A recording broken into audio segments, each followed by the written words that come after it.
بسم اللہ الرحمن الرحیم۔ صرف 5 منٹ کا مدرسہ قرآن و حدیث کی روشنی میں 19 ربیع الاول۔ نمبر 1، اسلامی تاریخ۔ اصحاب فیل یعنی ہاتھی والے۔ اللہ تعالی نے سورہ فیل میں اصحاب فیل کا تذکرہ کیا ہے۔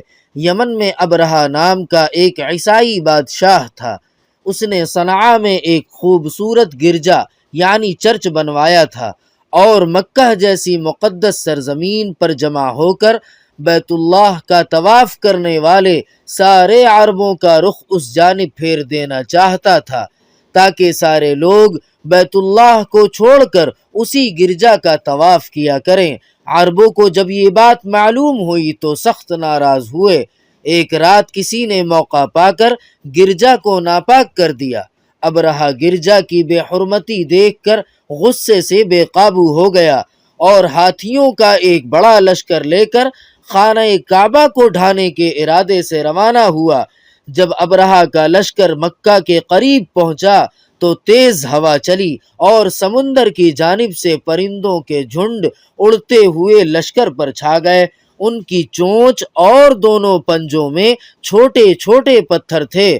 وہ ہاتھیوں کے لشکر پر ان پتھروں کو گرانے لگے۔ وہ پتھر جس پر گرتا اس کے بدن کو پھاڑتا ہوا باہر نکل جاتا۔ اس طرح سارے لشکر کو چھلنی کر ڈالا۔ اس میں سے بعض لوگ بدحالی میں بھاگتے ہوئے یمن پہنچے۔ انہی میں ابرہہ بادشاہ بھی تھا۔ اس کے تمام اعضاء گل سڑ چکے تھے۔ اس طرح اللہ تعالی کی زبردست قوت نے مادی طاقت پر گھمنڈ کرنے والے ابرہہ کو تباہ کر دیا۔ نمبر 2، اللہ تعالی کی قدرت۔ سمندر کی گہرائی۔ اللہ تعالی نے دنیا کے 3 حصوں میں سمندر بنائے جن میں بہت سی مخلوق رہتی ہے۔ ان میں بعض سمندر اتنے زیادہ گہرے ہوتے ہیں کہ سائنس کی ترقی کے باوجود آج تک اس کی گہرائی کا کسی کو علم نہیں ہو سکا۔ پھر اللہ تعالی نے سمندر کی گہرائی میں پانی کا اس قدر دباؤ رکھا ہے کہ جب اس کی گہرائی ناپنے کے لیے کوئی چیز وہاں پہنچائی جاتی ہے تو پانی کے دباؤ کی وجہ سے وہ پچک جاتی ہے اور سمندر کی تہ تک نہیں پہنچ پاتی۔ سمندر کے بے پناہ گہرے پانی پر اللہ تعالی ہی کی قدرت ہے۔ نمبر 3، ایک فرض کے بارے میں۔ اذان سن کر نماز کے لیے نہ جانا۔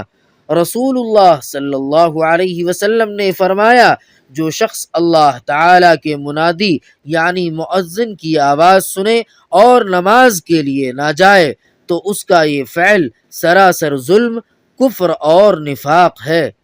نمبر 4، ایک سنت کے بارے میں۔ اپنے ساتھیوں سے مشورہ کرنا۔ حضرت ابو ہریرہ رضی اللہ تعالی عنہ فرماتے ہیں کہ میں نے رسول اللہ صلی اللہ علیہ وسلم سے زیادہ صحابہ کرام رضی اللہ عنہم کے ساتھ مشورہ کرتے ہوئے کسی کو نہیں دیکھا۔ نمبر 5، ایک اہم عمل کی فضیلت۔ رشتے ناتوں کا حق ادا کرنا۔ رسول اللہ صلی اللہ علیہ وسلم نے فرمایا، رحم یعنی رشتہ داری عرش سے چمٹ کر فریاد کرتا ہے، اے اللہ جو مجھے جوڑے تو اسے جوڑ اور جو مجھے توڑے تو اسے توڑ۔ نمبر 6، ایک گناہ کے بارے میں۔ جھوٹی قسم کھانا۔ رسول اللہ صلی اللہ علیہ وسلم نے فرمایا، جو شخص جان بوجھ کر جھوٹی قسم کے ذریعے دوسرے کا مال ہڑپ کر لے گا وہ قیامت کے دن اللہ تعالی سے اس حال میں ملے گا کہ اللہ تعالی اس سے سخت ناراض ہوگا۔ نمبر 7، دنیا کے بارے میں۔ دنیا قابل ملامت ہے۔ رسول اللہ صلی اللہ علیہ وسلم نے فرمایا، دنیا اور جو کچھ دنیا میں ہے سب ملعون یعنی اللہ تعالی کی رحمت سے دور ہے، سوائے اللہ کے ذکر اور اس چیز کے جو اس کے قریب ہو اور عالم اور طالب علم۔ نمبر 8، آخرت کے بارے میں۔ قیامت کا دن بچوں کو بوڑھا کر دے گا۔ قرآن پاک میں اللہ تعالی فرماتا ہے اگر تم کفر پر قائم رہے تو اس دن کی مصیبت سے کیسے بچو گے جو بچوں کو بوڑھا بنا دے گا اور جس دن آسمان پھٹ جائے گا۔ اللہ تعالی کا یہ وعدہ ہے جو پورا ہو کر رہے گا۔